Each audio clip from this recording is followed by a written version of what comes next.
V veliko čast mi je, da vas lahko sprejmem v Hrastniku in da vas gostujemo skupaj z našim obočnim združenjem in res sem vesel, da sem danes lahko na tem odru.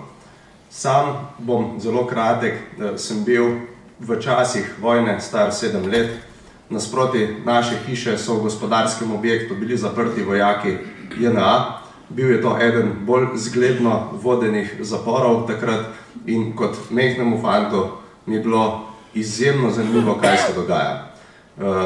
Tisto, kar sem pa občutil takrat, je bila pa ena velika povezanost, ker so praktično vsi ljudje iz naše vasi, iz Hrastnika in verjamem, da z cele Slovenije znali stopiti skupaj in pokazati, da si želimo samostojno in suvereno Slovenijo. In jaz verjamem in upam, da takšne priložnosti ne bo več, da bomo živeli v miru, da pa vkolikor do česarkoli takega pride, bomo znali, tako kot ste znali vi, stopiti tiste leta skupaj, da bomo tudi mi znali ubraniti v prihodnje našo državo in našo suverenost.